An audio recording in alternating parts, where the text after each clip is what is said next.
The Superscope Storyteller presents Beauty and the Beast.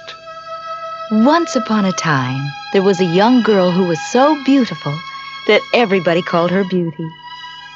Not only was she lovely to look at, but she possessed a beauty that comes from having a loving heart and showing kindness to other people. Beauty lived with her father and her brothers and sisters in a small cottage deep in the woods. Once they had all lived in a large castle and had almost everything they wanted.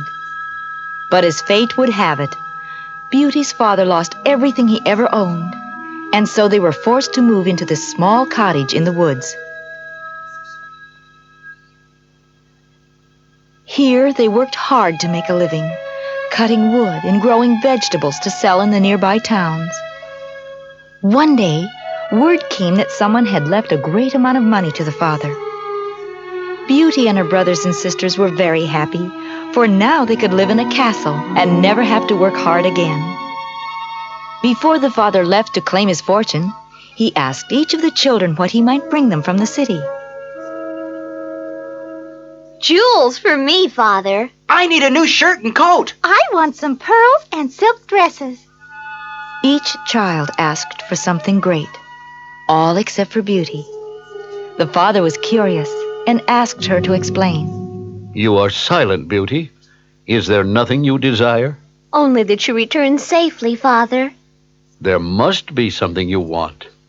What is it, Beauty? Well, there is one thing I would like. A rose.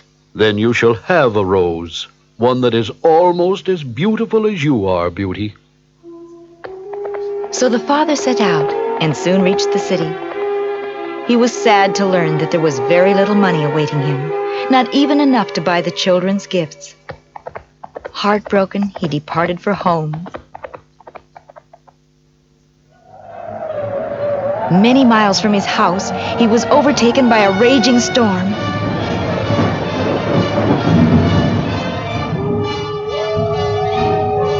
Hearing the howls of wolves, he begged his horse to carry him to safety. The horse ran wildly and came upon a well-worn path. Following the path, he came to an avenue of trees that ended at a splendid castle. It seemed strange to the father that no rain fell on the trees and that the sun shone all around him. He tied his horse to a tree and went inside. The castle was grandly furnished, and as he wandered through several rooms, he came at last to a chamber where a cozy chair had been pulled up close to a blazing fire. There he sat down and soon fell into a deep sleep.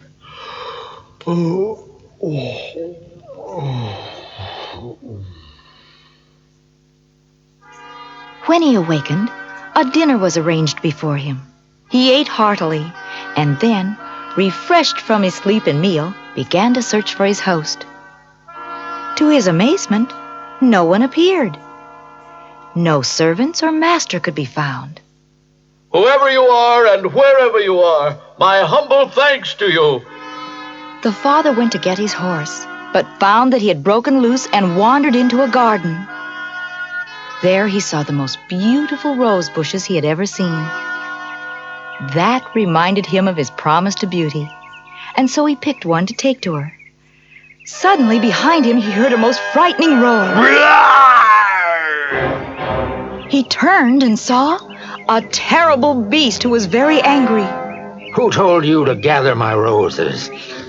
Was it not enough that I sheltered and fed you? You will be punished. Mercy, noble beast. I did not mean any harm. The rose was for my daughter, Beauty. The father told the beast of his misfortune and how he had come to the castle. The beast listened, and when his anger had passed, spoke to the father. Your story is a sad one. I, too, have lived with misfortune. A wicked witch changed me into the creature that I am, and here I shall suffer until someone breaks the spell. I will forgive you for taking my rose on one condition. You must bring me one of your daughters. How can I? I am not so cruel or selfish as to trade my life for one of my children's. Hear me, old man. I will have her only if she comes willingly, and no other way.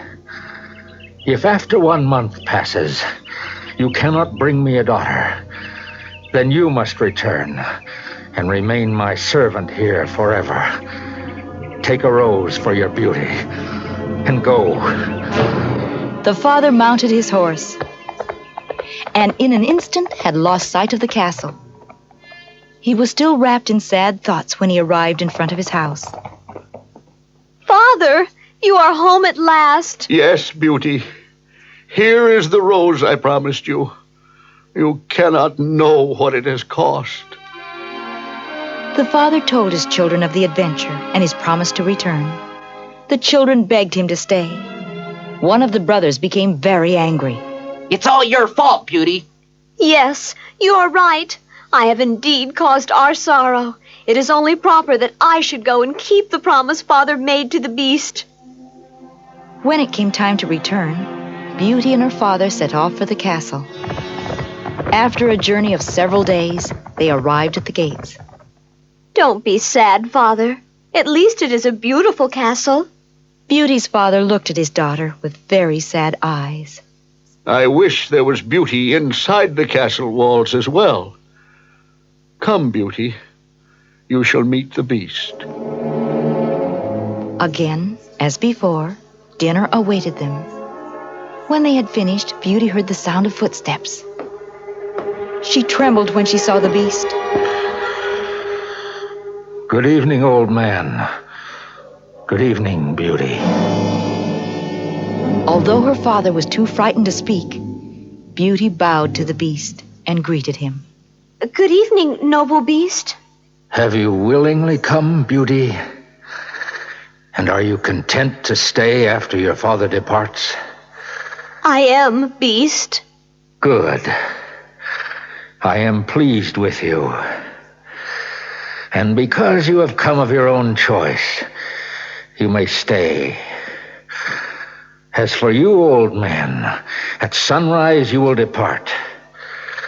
Take with you 2 chests of gold to remember this day. And now, good night. Morning came, and Beauty kissed her father goodbye. She was so sad that she wept for hours and then fell into a deep sleep.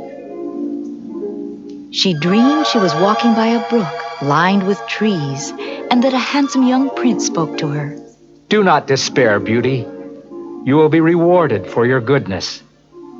Do not be frightened by disguises, for I love you dearly. Wake up, Beauty. Wake up, Beauty. Beauty awoke from her strange dream to hear a clock calling her name. She dressed and went into another room where she found dinner waiting for her. When she had dined, she decided to explore the castle. She passed through many rooms. Some were filled with musical instruments, and some with all the books she could ever want to read. At last, she came to a room filled with beautiful paintings, and the most wonderful of them all was a portrait of the handsome prince she had seen in her dreams. She was looking at the painting when she heard footsteps behind her, and when she turned, there stood the beast. Good evening, Beauty. There is something I must ask you. Do you love me? And will you marry me? Oh, beast, what shall I say? Say yes or no, without fear. Then, no. Very well. Good night. And so it went for many nights. Beauty would be visited by the beast, and he would ask her the same question. Do you love me? And will you marry me? Her answer was always the same. No, beast. In time, Beauty ceased to be afraid of the beast. She knew that he was really gentle, in spite of his terrible looks and frightening voice. Something in his eyes made Beauty sad. although she didn't quite know what it was. Even though the beast provided for her every wish, Beauty soon began to miss her family. One night when the beast came to her, she asked if she might return to visit her family. But only for 2 months, dear beast. Then I shall return and stay with you forever.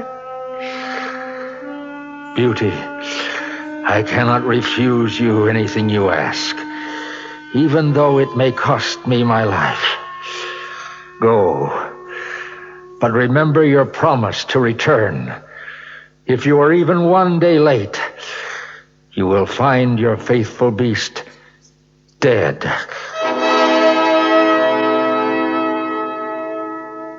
When Beauty awoke the next morning, she was back in her own bed in her father's house. How happy they all were to see her. Beauty told her father of her life in the castle and of the strange dreams she had. Her father listened and then answered. You say the beast loves you dearly.